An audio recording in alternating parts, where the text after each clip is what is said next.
Hi hello welcome back to cute Kannamma ఖతర్నాక్ చిన్నమ్మ. అందరికీ ముందుగా సంక్రాంతి శుభాకాంక్షలు. ఈరోజు మనం సంక్రాంతి పండుగ గురించి తెలుసుకుందాం. హిందువులకు అత్యంత ప్రీతికరమైన పండుగ సంక్రాంతి. ఇది పుష్యమాసంలో సూర్యుడు మకర రాశిలోకి ప్రవేశించిన రోజు.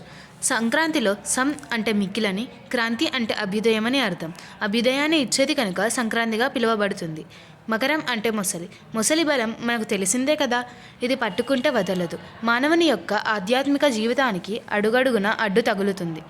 అందువల్ల ఈ పుణ్యదినాల్లో ఎవరికి వారు భక్తిభావాలతో దైవాన్ని కొలుస్తూ దాన ధర్మాలు చేసి మోక్షానికి మార్గం వేసుకోవాలని పెద్దల మాట.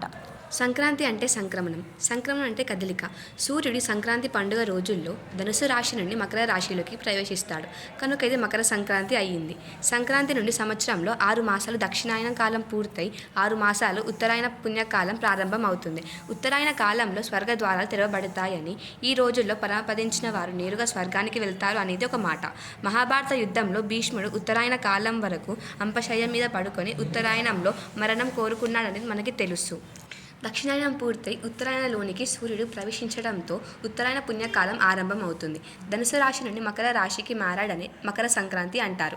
ఈ మార్పు సంవత్సరం పొడుగునా జరిగిన సూర్యుడు మకర రాశిలోనికి ప్రవేశించడమే ముఖ్యం కనుక మకర సంక్రాంతి సంక్రమణం మకర సంక్రాంతిగా భావిస్తున్నాం. ఈ రోజు నుండి సంక్రాంతి వరకు నెల రోజులు దేవాలయాల్లో ఇంటిలో గోదాదేవి రచించిన పాశురాలను పాడుతూ ఉంటారు. గోద రంగనాథుల వివాహం ఉత్సవంతో ధనుర్మాసం ముగిస్తుంది. అంతేకాదు ధనుర్మాసం శుభకార్యాలకు ప్రశస్తమైనది. రైతులకు పంట చేతికొచ్చి ఇండ్లల్లో ధాన్యపు నిల్వలతో ఆనందించే కాలం ఇది. సంక్రాంతి 3 రోజుల పండగ. భోగి పండగ పిల్లలకు పెద్దలకు ఆనందాన్ని పంచేదిగా, సంక్రాంతి పితృదేవతలను సంతృప్తి కలిగించేదిగా, కనుమ పండగ రైతులతో పాటు కష్టపడే పశువులకు జరిపే పండుగగా జరుపుకుంటాం. ప్రకృతిపై ఆధారపడి జీవించే మానవులం కనుక ప్రకృతిని పంచభూతాలని పూజించమని తెలిపే పండగ మనది. వ్యవసాయం ప్రధానమైన దేశం. వ్యవసాయంలో తగిన ఫలాలను పొందాలంటే రైతు తాను పండించిన ధాన్యాన్ని మొదటగా ఇలవేల్పులకు అంటే గ్రామదేవతలకు నైవేద్యం సమర్పిస్తాడు. తనతో కష్టపడిన వారికి బీదలకు దాన ధర్మాలు చేసి భగవంతుని కృపకు పాత్రుడవుతాడు. ఇలా సంక్రాంతి పండగ మనమందరం కలిసి తప్పకుండా మంచిగా జరుపుకోవాలని మనస్ఫూర్తిగా ఆలోచిస్తున్నాను నేను. నా ఆలోచనల్ని ఆచరణలో మీరందరూ పెట్టాలని కోరుకుంటున్నాను. సంక్రాంతి పండుగ నాడు తమ ఇలవేల్పులు కొలుచుకుంటారని ఇప్పుడే చెప్పాను నేను.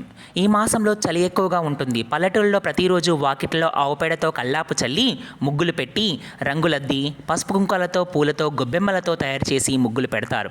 పట్టణాల్లో కూడా ఇంతులు ముంగిళ్ళలో ముగ్గులు వేసి గొబ్బెమ్మల్ని పెట్టి సంస్కృతి సంప్రదాయాలను నిలుపుతున్నారు. ప్రతి ఇల్లు బంతి మామిడి తోరణాలతో అలంకరిస్తారు.